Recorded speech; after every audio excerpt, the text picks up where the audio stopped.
critics hit out at the French president after listening to the speech before MEPs and European Commission President Jean-Claude Juncker on Tuesday. Mr. Macron attacked EU members for sparking a civil war, accusing leaders of choosing national selfishness and negativeness over what brings us together. Laying out his plot for a profound transformation for the EU, the Frenchman told MEPs in Strasbourg, "The context of this speech is really rather special. We have a context of division and doubt in Europe. Brexit continues. But there is doubt in a number of European countries. There seems to be a European civil war. There is a fascination with the liberal that is growing all the time." EBSU News. Emmanuel Macron came under fire after his speech to the European Parliament. "You talk about reforming the European Union, but you're already failing." Florian Philippot. "Europe has never greater responsibility. We are seeing the emergence of authoritarian powers, with a clear strategy which seeks to call into question the multinational system where Europe takes its place. That's the framework which we built up to establish peace. At a time of great change and transformation, digital revolution, climate change, these also make us call into question the foundation of our society. They have led to fears and imbalances."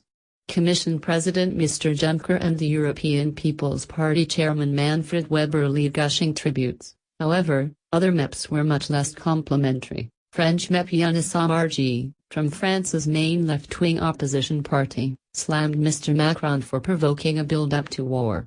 Mr. Amarji told Express.co.uk, "Europe as it is now is indefensible and untenable when the fundamental rights of citizens are being questioned, when it builds for common defense, which in fact is a build-up to war. The EU is supposed to be for the people, but it has become an EU of the rich. We in the left propose another way, an alternative to the logic of the market, a way for Europe without undoing France, with and for the people."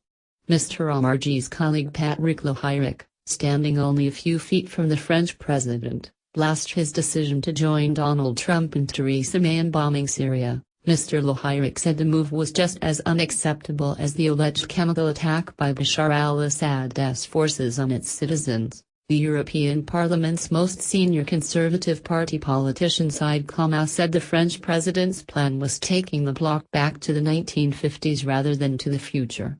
The leader of the European Conservative and Reformist Group urged EU leaders to use common sense and hand power back to local authorities in order to drive competitiveness. Mr. Kama told Express.co.uk, his vision of a European Union with a bigger budget, harmonized corporate taxes, a unified social policy, a common asylum policy and a European Minister for Finance, may go down well in parts of France. But more harmonization and political integration will not necessarily help companies across the EU to compete better in global markets. Potentially the most vocal critic of Mr. Macron was the EFDD's Florian Philippot, who answered his countryman's speech instead of group leader Nigel Farage. Mr. Philippot said the French president only carries favor with the European religion and not so much with other factors across the EU. He said, "You're such a good student. You're such a good pupil. You're happy to follow the policies of the Commission like Matteo Renzi or Tony Blair. You talk about reforming the European Union, but you're already failing in that regard because the EU is not reformable. Therefore, you have failed!"